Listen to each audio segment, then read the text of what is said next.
Hi, here we are in lesson 19, video 3, and we are working on number 4 in your book. There you can see it. 4 divided by 1/3 equals W. And remember, the W could be any letter. It's just representing the unknown, what we don't know. Okay? So before we write a problem, let's think about how we can interpret the divisor. All right, the divisor, 1/3. What could we think about that? In what ways might we interpret 1/3? So as we've been working on division, we might remember that 1/3 could be the size of each group or could be the number of groups. That's something unique to division. Think about like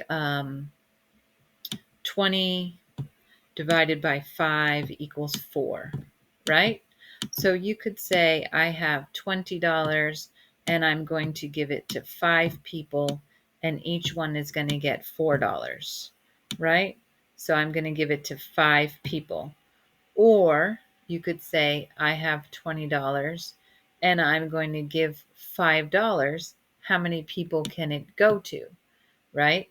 So we have two things, the size of the group and the number of groups when we're dividing. It doesn't change the answer though. It just changes what we're thinking about. All right, so let's look at some tape diagrams to help us understand this a little bit better. All right, so like I said, these tape diagrams are going to have the same answer. And let's just erase my example, but it doesn't want to erase. Okay, so we'll leave my example there. Let's grab us a pen here. Okay, so let's look at our tape diagrams. Here we have 4, and you can see this tape diagram is broken into 3 parts, and 4, 4, and 4, right? So then this is the number of groups, right? Because we have 3 equal parts. Wait, hold on just a second.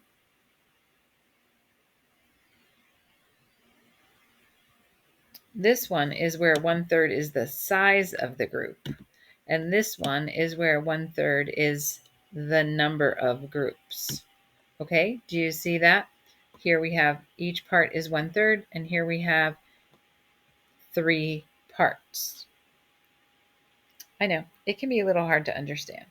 So let's think about our word problems. The other thing you can think about is 4 is 1/3 of what? That's what we have here. 4 is 1/3 of what? Or how many 1/3s are in 4? And the answer is going to be 12 for both of them, right? 4, 4, and 4, that makes 12. And each of these 4 parts are broken into 3 parts, and 3 times 4 is 12. So as far as the answer, but we also want to think about the word problems. Okay, so what is a word problem that you could think of for this? And are you thinking about it this way, or are you thinking about it this way? That's kind of what we want to talk about with this problem. So let's see if we could type one here maybe. Yep. Okay, so how about I have $4. Yep, you see my $4 right there. And it is 1/3 the cost of a new game. How much does the game cost? Hopefully, I have not been able to move that, but I think I can move this. I know, tools can be a challenge. Maybe I can make it a little bit bigger. Okay, well, down there it says, how much does the game cost? You're just going to have to believe me, and you're writing it down under this one because this is the one where we have 4 being 1/3. All right, So now let's do another one over here. And for this one, we have 4 as our total broken into thirds. So how about I make 4 pounds of pizza dough, and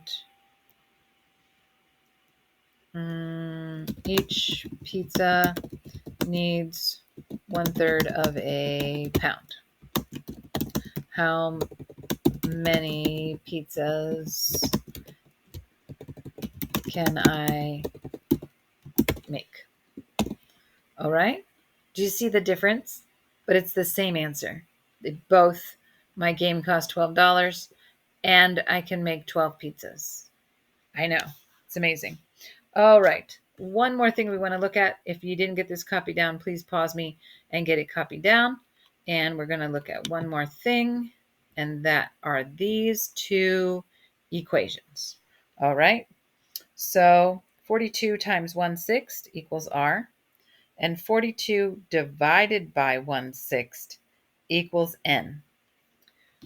Is R going to be larger, our product R, or is N, our quotient, going to be larger?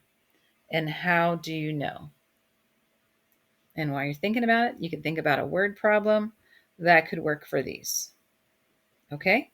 Well, maybe you're thinking about 1/6 of 42, which would be 42/6, which would be 8, right? So maybe you're thinking about something like, I have $42 and I'm going to save 1/6 of it. I'm going to save $8. Yeah? Now, what about the division, right? For this one, we're thinking how many sixths are in 42. We're dividing the 42 into sixths. So maybe we're thinking about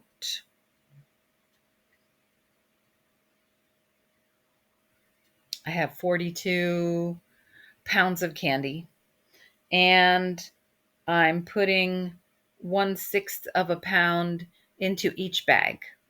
That's a good problem to have, right? How many bags can I fill? And that would be 42 times 6, right? Because how many sixths are in each pound? And there's 42 pounds. And that's actually 252. Yeah, so in this case, remember, starting with a whole number, ending with a whole number, our number of sixths in 42 is quite larger than 1/6 of 42. Okay, and we're just talking about this problem, so I'm actually going to stop here, and thank you for watching my video, and I really appreciate your hard work. I'll see you soon. Aloha.